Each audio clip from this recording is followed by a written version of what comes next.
सूखा पड़ने के कारण एक गांव पूरी तरह से बर्बाद हो गया। उस गांव में एक भी इंसान जिंदा नहीं बचा।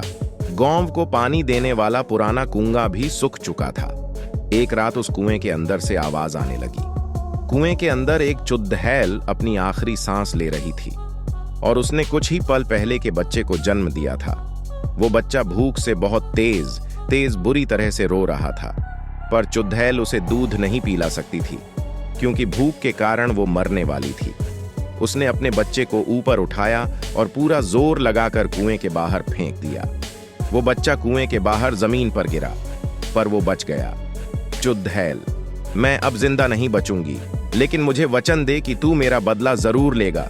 भूखा शैतान बनकर सबको खा जाएगा। चुड़ैल की बात खत्म होते ही कुएं के पत्थर हिलने लगे और बच्चे का रोना और भी बढ़ा गया। कुएं के सारे पत्थर एक एक कर अंदर चुड़ैल पर गिरने लगे। चुड़ैल की भयानक चीखें निकल रही थीं। देखते ही देखते पूरा कुआं पत्थरों से ढक गया।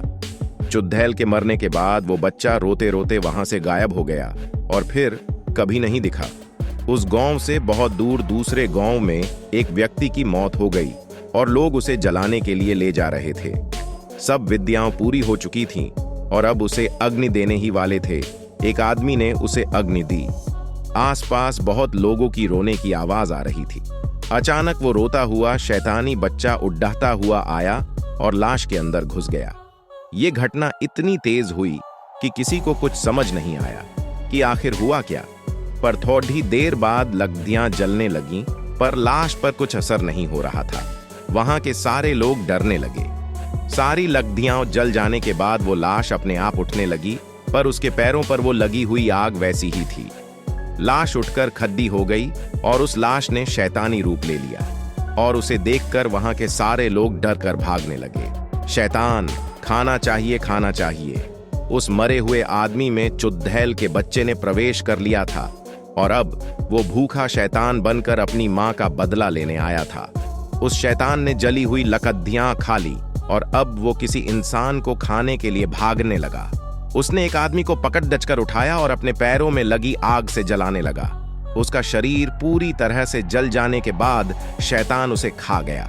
शैतान गांव पर किसी मुसीबत की तरह टूट पड़ा और उसने किसी को नहीं छोड़ा। औरतें, बच्चे, बूढ़े, जवान सबको जलाकर खाने लगा। चारों तरफ गांव वालों की चीखें सुनाई देने लगीं। कुछ देर बाद पूरा गांव शांत हो गया क्योंकि सबको इस शैतान ने खा लिया था। पर वो अब भी भूखा था। वो अपने आसपास देखने लगा, जोर से चिल्लाने लगा। ऐसी भयानक आवाज सुनकर पेड़ के पीछे छुपा एक आदमी वहां से भागने लगा और तभी शैतान की नजर उस इंसान पर पड़ी। शैतान ने उस भागते हुए इंसान को देख लिया। वो इंसान और तेजी से भागने लगा, पर शैतान का मुकाबला नहीं कर पाया और वो पकड़ा गया। शैतान, तुम इस गांव में अकेले ही बचे हो या और भी कोई है? आदमी, मुझे कुछ नहीं पता, मुझे छोड़ दिया दो। शैतान, मेरी भूख अभी तक शांत नहीं हुई है, इसलिए मैं तुम्हें नहीं छोड़ दे सकता। आदमी, मुझे खाने के बाद तुम क्या खाओगे और किसे खाओगे? शैतान सोच में पड़ गया। फिर अचानक उसे एक बात याद आई। शैतान, तुम उसकी चिंता मत करो। मेरी भूख सिर्फ इंसानों की मोहताज नहीं, मैं जानवरों को भी खा सकता हूं। आदमी, तो जाओ जानवरों को खाओ और मुझे छोड़ दो, मैं तुम्हारे पैर पकड़ता हूं।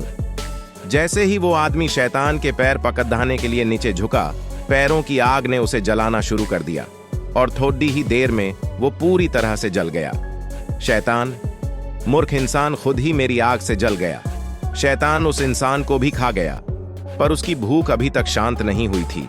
शैतान, और खाना चाहिए। इंसानों को खाने के बाद वो शैतान अब खेतों की तरफ बढ़ा।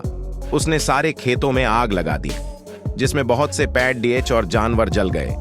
वो उन सबको खा गया, पर फिर भी उसकी भूख शांत नहीं हो रही थी।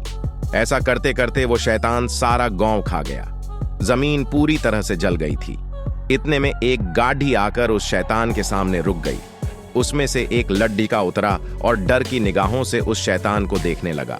लड्डिका, ताऊ जी, ये आपको क्या हो गया है? मुझे तो आपके मरने की खबर दी गई थी, लेकिन आप तो। शैतान, और खाना? शैतान की आवाज सुनकर लड्डिका बहुत डर गया और पीछे जाने लगा। लड्डिका, आपकी आवाज तो ऐसी नहीं थी और आपके पैर जल रहे हैं। शैतान, मेरे पास आओ, लडीशका भागने लगा, पर उस शैतान ने उसे पकड़ एंच लिया और उसे आग से जलाने लगा। लडीशके के चिल्लाने की आवाज दूर दूर तक गूंज रही थी। शैतान उसे खा गया। लडीशके को खाने के बाद उसकी नजर उसकी गाढ़ी पर पड़ी। उसने गाढ़ी पर छलांग लगाई और गाढ़ी को जलाने लगा। जैसे ही गाढ़ी ने आग पकड़ दी, थोड़ी ही देर में गाढ़ी फट गई। गाढ़ी के साथ साथ शैतान के शरीर के भी टुकड़े टुकड़े हो गए और वो बच्चा उस शरीर से बाहर आ गिरा। वो शैतानी बच्चा अभी भी भूख के मारे जोरों से रो रहा था और उसकी आवाज उस वीरान जगह पर गूंजने लगी। अगर मेरी ये कहानी आपको पसंद आई हो तो कमेंट, शेयर जरूर करें। नोट, अगर आपको हमारी कहानियां पसंद आई हैं तो हमें अन्य सोशल मीडिया पेज पर फॉलो करें।